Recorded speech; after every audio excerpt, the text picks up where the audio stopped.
comment un ordinateur peut-il vraiment comprendre les nuances subtiles qui se cachent derrière les mots qu'on utilise tous les jours? C'est une question en fait qui est au cœur de l'intelligence artificielle. Aujourd'hui, on va explorer ensemble comment des techniques mathématiques assez élégantes permettent aux machines de dépasser la simple recherche de mots-clés pour vraiment saisir le sens, en allant dénicher des concepts cachés au milieu d'immenses volumes de données. Pour bien voir le problème, prenons un exemple très simple. Imaginez que l'on fasse une recherche avec le mot « médecin ». Logiquement, on aimerait bien trouver aussi des textes qui parlent de praticien, non? Sauf que, pour une machine, ce sont deux chaînes de caractères complètement différentes. Et voilà, on touche au cœur du problème que l'analyse sémantique cherche à résoudre, cette fameuse ambiguïté du langage humain. En fait, ce défi, il repose sur deux grands piliers du langage. D'un côté, on a ce qu'on appelle la synonymie, des mots différents comme médecin et praticien qui veulent dire la même chose. Et de l'autre, la polysémie. Là, c'est le même mot, par exemple avocat, qui peut désigner un fruit ou un homme de loi. Pour un ordinateur qui lit tout au premier degré, c'est un vrai casse-tête. C'est donc de là que part notre exploration. Du coup, la grande question c'est comment est-ce qu'on peut bien apprendre à un algorithme à voir ces liens qui sont cachés entre les mots? Comment est-ce qu'il peut deviner que médecin et praticien sont liés sans qu'on lui ait dit noir sur blanc? La clé, et on va le voir, elle se trouve dans l'analyse du contexte dans lequel ces mots apparaissent. Alors voilà notre programme. On va d'abord bien poser le problème de la synonymie, ensuite on va découvrir cette notion de sens latent, un peu comme une signification cachée dans les données. Après ça, on va plonger sous le capot, dans le moteur mathématique qui fait tourner tout ça, l'ASVD. Et pour finir, on verra comment ces vieilles idées sont en fait au cœur des applications d'IA les plus modernes. Allez, on attaque la première partie. Face à ce problème d'ambiguïté du langage, des chercheurs ont mis au point une solution vraiment élégante et très puissante, l'analyse sémantique latente, ou LSA pour les intimes. L'analyse sémantique latente, ou LSA, elle part d'une idée qui est à la fois simple et brillante. C'est un peu comme le dicton « dis-moi qui tu fréquentes, je te dirai qui tu es ». Eh bien là, c'est pareil pour les mots. Des mots qui ont des sens proches vont avoir tendance à apparaître dans des contextes similaires, entourés des mêmes autres mots. L'astuce, ce n'est donc pas de définir un mot tout seul, mais de cartographier tout son réseau de relations à travers des millions de phrases. Concrètement, ça se passe en 3 grandes étapes.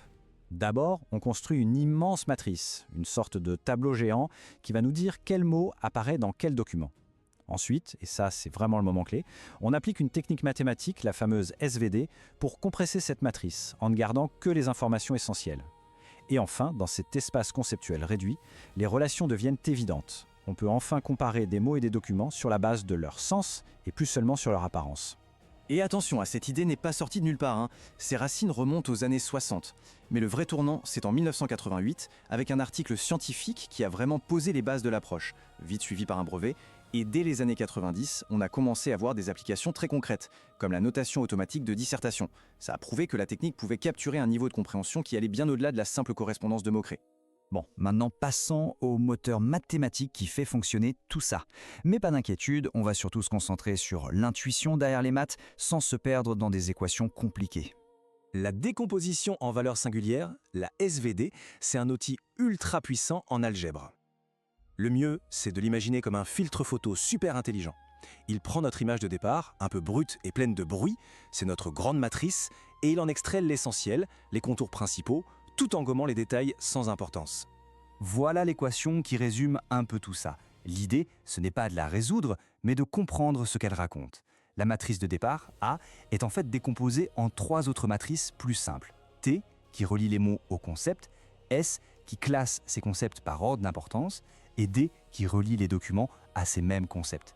Mises ensemble, elles créent une version plus propre, plus significative de l'information de départ. Le point vraiment crucial, il est là.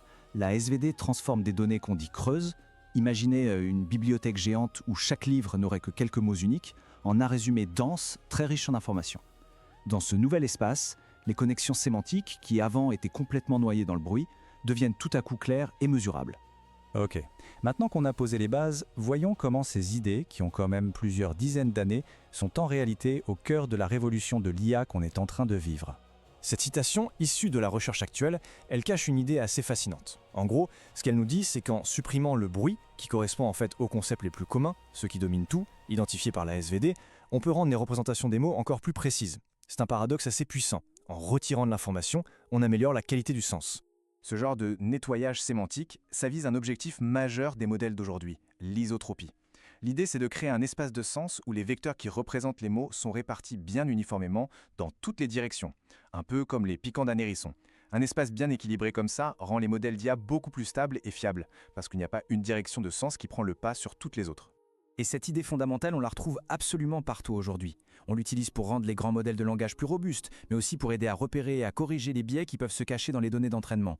Ça permet aussi d'avoir un contrôle plus fin sur la génération de texte, et bien sûr, ça aide à accélérer des calculs monstrueux grâce à des versions optimisées. Ce schéma illustre parfaitement comment ces principes sont appliqués aujourd'hui. Dans une architecture de pointe comme celle-ci, la fonction de coût, c'est-à-dire la formule qui va guider l'apprentissage du modèle, est spécialement conçue pour forcer le système à bien organiser les mots dans cet espace de concept. Le résultat, on a un contrôle beaucoup plus fin, beaucoup plus précis sur le texte qui va être généré. On va terminer avec la dernière section, pour se projeter un peu vers l'avenir.